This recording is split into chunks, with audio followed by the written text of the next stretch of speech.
No, it's interesting. It's interesting. And even Snoop Dogg, who said he was going to move to Africa if Trump won, chose South Africa. Of course he did. It's the country with the white people in it. Fucking frauds. These people are odious fucks. All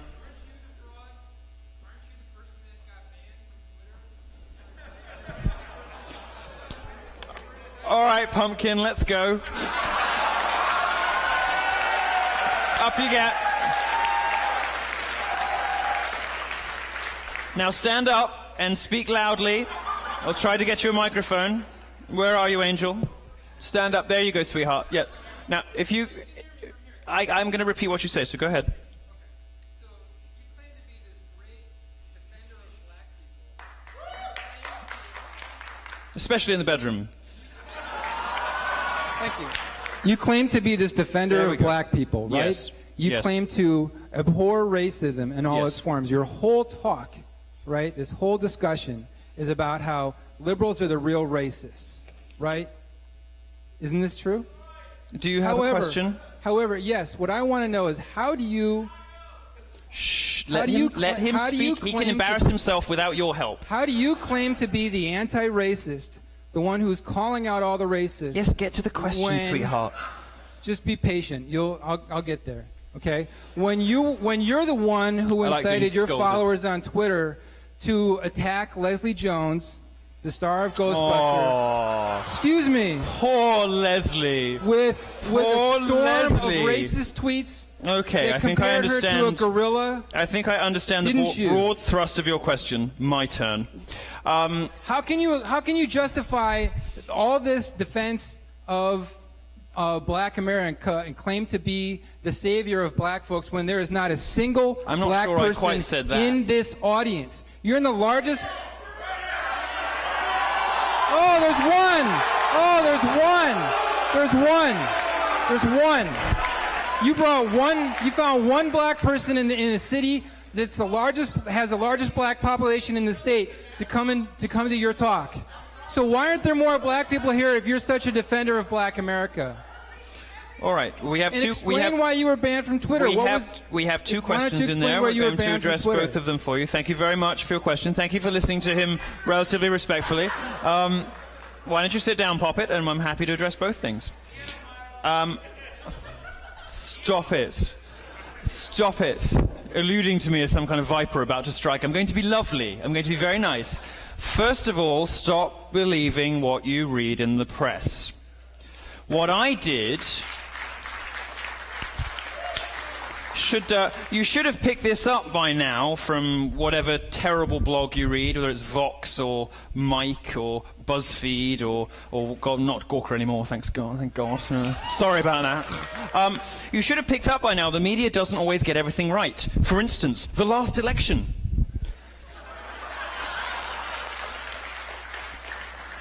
And indeed, in this case, they got lots of other things. Now, you see, I'm answering your question, but you need to listen. I wrote, as most of this audience will know, I wrote a very waspish review of the new Ghostbusters movie, which is total fucking garbage. And I said so. And if our friend down here had read the review, he might have known, for instance, that in the course of... You need to calm down, and you need to let me finish. If he had taken the time to read the review, which of course he has not, he would have known that in the course of that review, actually, I mounted a defense of Leslie Jones. What I said was, I found it quite disturbing that she was expected to play what amounts to a sort of minstrel show. You know, this kind of, like black girl attitude that I found to be a little bit out of date. I mean, we had that stuff in the 90s, and it was a little bit cringe then. 2016. I mean, she's a black woman in a Hollywood blockbuster. Does she really still need to play that same stereotypical black character? Couldn't she have been a bit more well-rounded? Or couldn't she have just been normal, you know, and just happen to have black skin? That's what that review said. You don't know that because you didn't fucking read it. But what I said, what I later went on to do, what I later went on to do, darling, you have to listen to the answers. You have to listen to the answers. What I later went on to do when I tweeted the review was make some jokes at her expense, because she isn't a particularly attractive woman. I'm entitled to say so. She's a celebrity. I said it was nice they put a hot black dude in the movie. I also... The joke, of course, being really at my own expense, talking about my sex life. I also said that she was playing the victim, which of course she was. There's a reason that Leslie Jones went out complaining about her, the mean words she was getting on the internet, because the movie was tanking. Do you believe for a second that a prominent Hollywood actress sits at home crying on their iPhone, surrounded by guilt and marble and millions of dollars because somebody said mean things on the internet? I don't believe that any more than you do.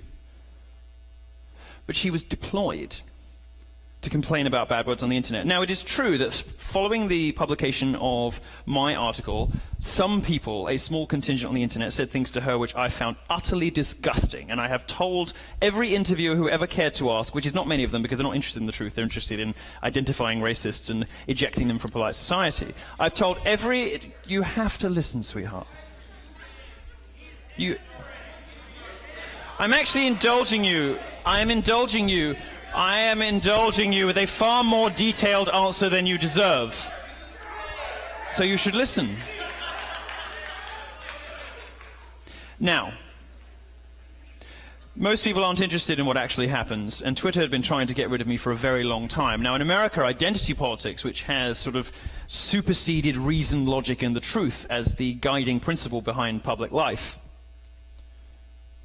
takes root not just in the media, but also in social media companies in Silicon Valley. They hated Trump with a vengeance. They hated Trump even more than the media did.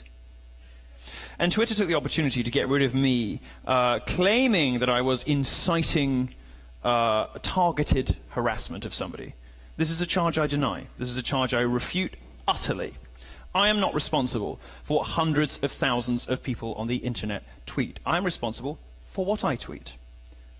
Would the same people who claim that I was responsible for inciting harassment of Leslie Jones, as though she gives a shit what I or some random avatars on Twitter have to say about her, would the people complaining about that hold Justin Bieber accountable for the death threats sent to Selena Gomez? Would these people hold Beyoncé responsible for the death threats that her fans sent to Taylor Swift? Would these people hold any other person in public life responsible for the actions of their fans? Or is it more likely that there's a double standard at play when it comes to libertarians and conservatives that means that no matter what you do or what you say or how...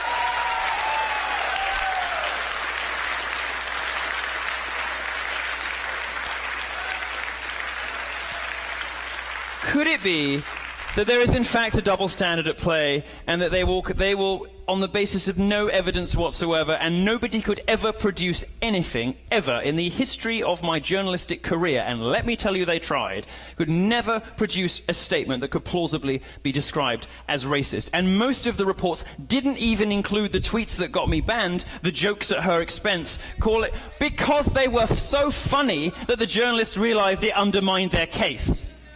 So...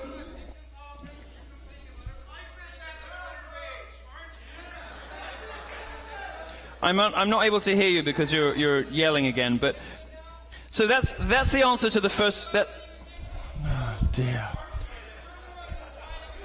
Are you joking? I don't think I'm a victim. It's the best thing that ever fucking happened to me. Are you kidding me? I wouldn't take my Twitter account back if they begged me. Are you kidding?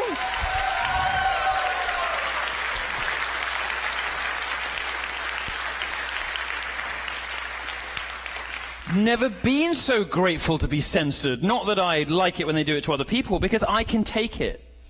Well, I'm sorry for being popular. I can take it as... You know what, never mind.